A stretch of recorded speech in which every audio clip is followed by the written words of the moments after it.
bit of music, that, isn't it? Oh yeah, it's classic.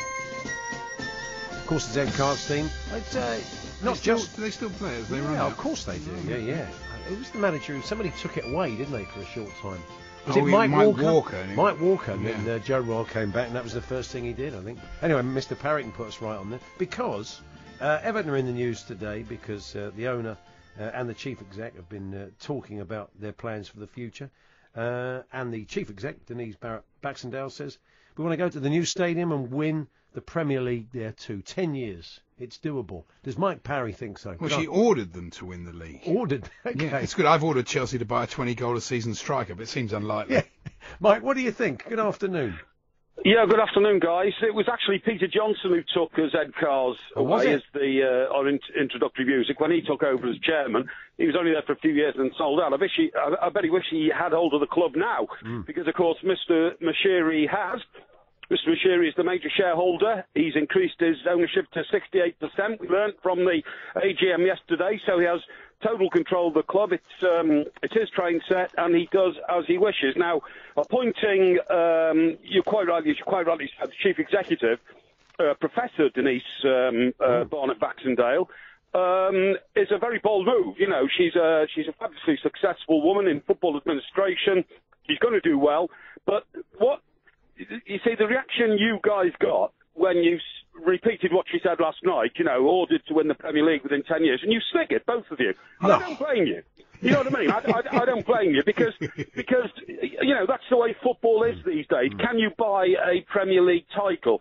You know, can you get a behemoth like Everton turned round in 10 years from being what even Mr. Mashiri called it, a museum he called it, into, you know, a fighting force that can challenge for the Champions League, but first winning the Premier League in this country. So that's the challenge all Everton fans have got to accept at the moment. Is the ambition of the club feasible?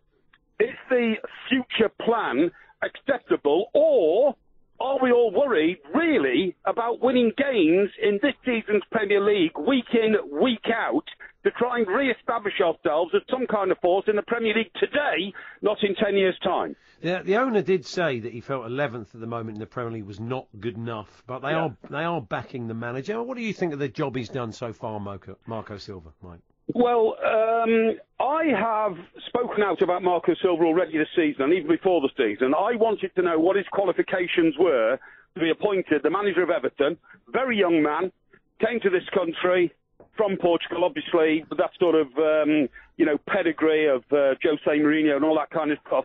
But I didn't think his track record was terribly good when he got here. Now, I spoke to people, and I spoke to Everton, who have convinced me and assured me, no, don't worry. And even Mr. Mashiri said yesterday, appointing Marco Silva was a long-term plan. It was a big bet. He actually said that. That was our big bet. We're going to make it work. I hope it happens, but you know, there are signs already that it's such a big job. Mr. Silva's going to struggle for maybe a little bit longer to get to grips with it. For instance, I didn't want us to go out to the League Cup so feebly this season. Everton this season had only a chance of winning 2 trophies at the start of the campaign. One of them was the Carabao Cup, the other one was the FA Cup. We went out of the Carabao Cup far too easily, and I'm delighted to see that Mr. Silva took it seriously and introduced our great young player, Lookman, who I think should have been introduced a lot sooner, into the lineup in the third round of the FA Cup, and hopefully now he'll have a better presence. But I'm not yet convinced, as many Evertonians I'm sure would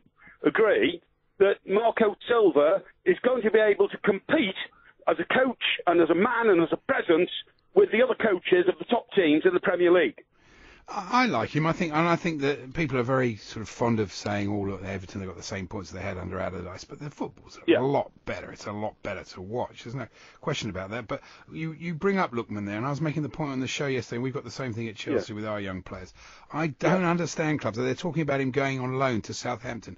If it was me, I'd be sending Theo Walcott out on loan. I'd be playing him because he's the future and Walcott isn't. And I don't get managers. They seem to be in love with these older players rather than go for the younger guy who will make the odd mistake but has got that freshness and excitement.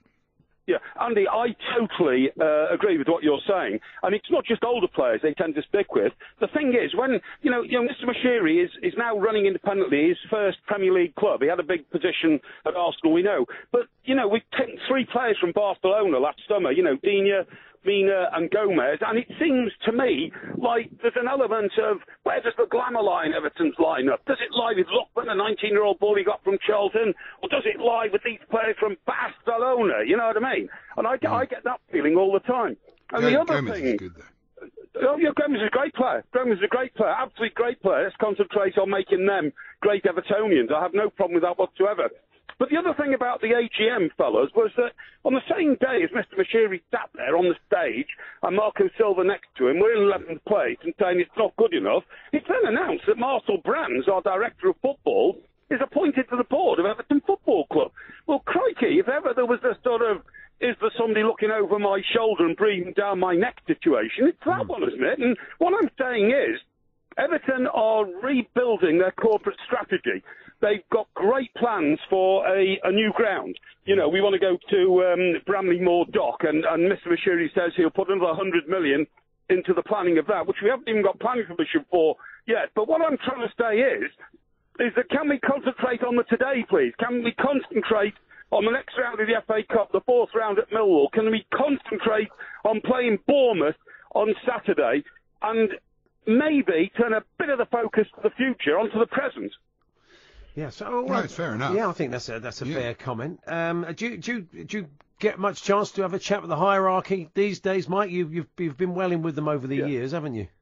Well, I haven't been well in with them, so to speak. I knew the last 2 chief executives very well, Robert and the people before him. But these days, the corporate structure has changed dramatically. Bill Kenwright, I call a friend because he has been a friend for 20 years, but Bill no longer owns the club. He's not the major shareholder, obviously, but he's the chairman of the club. But there is a notable difference in relations between the hierarchy of Everton Football Club these days and, people who... just a small example. In the old days, I had a seat in a very good lounge, and it was next door to the boardroom, And I was always able to go knock on the door of the boardroom, wander in, say hello to everybody and have a drink, have a chat. Well, that's all gone. Right. Mr. Moshiri is now in charge, and you can't really blame him for not wanting people like me wandering into his boardroom, after a football match. But I mean, that's what I'm saying. Whereas when Bill Kenwright ran our club, there was almost a one-on-one relationship between the owner and the chairman, who was Bill Kenwright, and the manager, who was David Moyes, and it worked better than it's working now. It worked better then because David and Bill worked so well together on very limited resources, by the way, very limited resources compared to what we've got today, and they made it work season after season after season. I just think there may be now too many people between the owner and then the chairman, and then the director of football, and then whatever comes next, and the manager down in the dressing room. I preferred it in the old days. I accept that things have got to change, and I accept that football's a much, much bigger operation now than it was 15 years ago. But the homeliness, which was Everton, is not there anymore, and that's because football's moved on. Mike, just finally, I've been alerted to a tweet you did in 2015. I think you've gone off of Theo Walcott because you were calling for him to be the England captain at that point, weren't you? That's a bit harsh. Well, no, it wasn't harsh at all. What happened was, right, I remember doing a show at talkSPORT, and there were a few of these very knowledgeable Fleet Street chaps in on the show, you know what I mean? And I said, no, Theo could easily be the captain of England. I said, now, standing player and all that.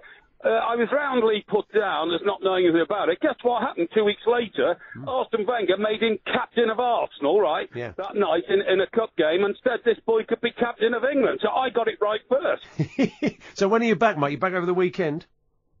Right, I'm doing, we're doing the 2 mics on Friday night, and I'm doing the warm-up Saturday and Sunday with Al on Saturday, and Danny Kelly on Sunday. So you could call that a trio of heavyweight. Indeed. You could. You certainly could. Yeah, that'll be good. Cheers, Mike. All the best. Thanks very much. Thanks, guys. There we are. Danny likes doing the show, mate. It sounds an unlikely combination. Yeah, but it's worked. I was listening the other day. It's sounding good together. Yeah, so Mike Parry, you've got 3 dollops, 3 helpings of Mike Parry. Now, later.